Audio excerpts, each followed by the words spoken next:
The plains along the Little Bighorn had long gone quiet by the time we rode in, but the land still held a heavy silence that spoke louder than words ever could.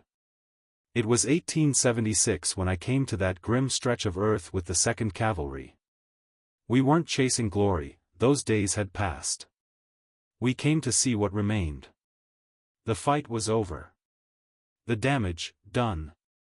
But what the living leave behind in the wake of war tells more truth than any official report. I remember the first thing that struck me wasn't the stillness. It was the smell. Death, long settled into the soil, lingers in ways you never quite get used to. We made our way into what had been the Indian village, a place once alive with movement and defiance, now reduced to scraps and shadows. It was there, among broken camp gear and trampled ground, that we came across something so macabre it made even the most hardened men stop short. A human head, white, severed clean, was tied to a lariat, the flesh worn away in places from having been dragged through the village like a gruesome trophy. Some whispered it might have been Captain Tom Custer's, but no one could say for sure. The scalp was gone. What was certain, though, was that a man's heart, yes, an actual human heart, had been found nearby, also tethered to a rawhide thong. Whether it belonged to Captain Custer, or another unfortunate soul, we didn't know. And truthfully, we didn't want to dwell too long on the thought. War, I've learned, has no respect for ceremony. Whatever code of conduct one side might cling to, the other will toss aside like kindling if the mood calls for it. The Sioux and Cheyenne made their point, not with speeches, but with steel, fire, and the sheer violence of finality. We weren't there to judge. We were there to bear witness. Later that day, just as the light began to fade, my troop pitched camp in the same area. In front of our tents lay the body of a cavalryman. Naked. Smashed beyond recognition. No boots, no weapon, no dignity. His face was so badly beaten, the features resembled nothing human. Someone muttered a name, McIntosh. Turned out it was Lieutenant James McIntosh. His brother-in-law, Lieutenant Gibson of H Troop, happened to be with us. He recognized a gutta-percha sleeve button that had been found near the corpse. It matched one given to him by his wife, part of a pair. She'd given identical ones to McIntosh before we left Fort Lincoln. It's strange what brings clarity to the past, sometimes, it's the smallest details. A button. A ring. A scrap of cloth. These things remind us that before they were corpses, these men had names, families, hopes. And here they lay, abandoned to the mercy of time and the elements. There was another body, Mitch Bouillet, a scout. Or so we thought. It may have actually been Bloody Knife, Custer's head scout. Reports varied, and memories blurred. Some said Bloody Knife had been decapitated in the timber while retreating with Reno's men. Others swore it was Bouillet near the river, mutilated beyond belief. Truth is, there wasn't much left to tell one from the other. Whoever it was, what remained was barely enough to identify, let alone mourn. The battlefield was a mess of half-remembered names and scattered bones. You could tell where the final moments of Custer's command played out.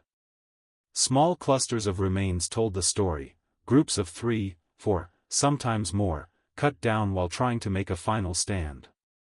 The bullets had stopped flying a year before, but the horror still hung in the air. Some horses lay beside their riders, skeletons tangled together like they had gone down in the same breath. We saw what was left of the village, too. The central area had been stripped bare, no timber, no cover. The local women had felled the trees for bark, feed for their ponies during the cold months.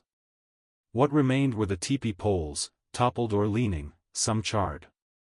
Scattered across the earth were blankets, hides, broken cookware.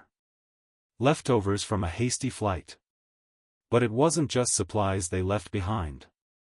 There were leggings, lots of them, strewn about like cast-off rags. The reason was obvious. The warriors had stripped their own garb and taken the uniforms of the fallen. What better way to mock the soldiers than to wear their own coats back into the hills? We found 6 scaffolds, each one holding the body of a warrior. Sioux, we guessed. Their bones wrapped in tattered cloth, hoisted above the ground in wooden frames that creaked in the wind. Beneath one, a skull, split open by a bullet. Lead still lodged in the bone. There was no dignity in how either side had been laid to rest. Time and weather had been cruel custodians. We made camp near the river that night. It was quiet, too quiet. No birdsong. Just wind and the distant howls of coyotes. After a meager supper, we laid down for the night, but sleep didn't come easy. Jack Healy, bunked near me, let out a yell that sent everyone scrambling. He swore something cold had crawled across his face. Turned out, the ground was alive with lizards, dozens of them, maybe hundreds. Small, slick things that wriggled over blankets, boots, skin. We lit the fire high and spent an hour swinging sabers, chasing shadows, cutting the creatures down like they were enemy scouts. It was absurd, but in the dark, after everything we'd seen, absurdity was just another form of fear. Dawn came slow. We didn't speak much as we broke camp and rode toward the heart of the battlefield. Custer's final position lay ahead, a knoll, barely raised above the plain, offering little in the way of cover or hope. There, we found more remains. 4 men and their horses, one still clutching the stock of a shattered carbine. Rumor had it one of the animals belonged to Custer himself, Victory, they called it. The name felt cruel in hindsight. Farther along, we found 18 more bodies arranged in 6 groups. Makeshift markers, teepee poles driven into the ground, stood in place of gravestones. One bore a white sombrero, punctured twice by bullets and slashed across the crown. An axe, rusted and stained, lay nearby. No doubt used in the brutal mutilation of the fallen. This was no orderly aftermath. This was revenge made manifest. A little way beyond, we stumbled on yet another scene. A pile of bones beside a horse skeleton. The beast had clearly been used as cover. A final, desperate barricade. We imagined the soldier crouched behind it, firing into the swarm until he ran out of bullets or blood.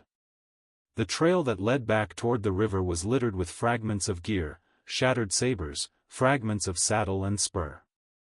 The sun bore down on us, the same sun that had witnessed the chaos a year before. But now, there was only silence.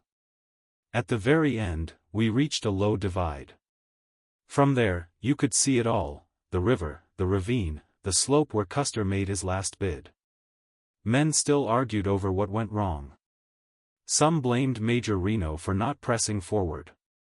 Others said Custer split his force too thin. Maybe they were both right. Maybe neither. That debate will never end. What I do know is this: the men who died here didn't go down easy. They stood their ground in the face of overwhelming odds, and they paid the ultimate price.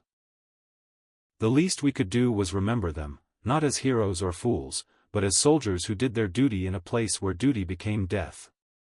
History will debate the decisions. It always does.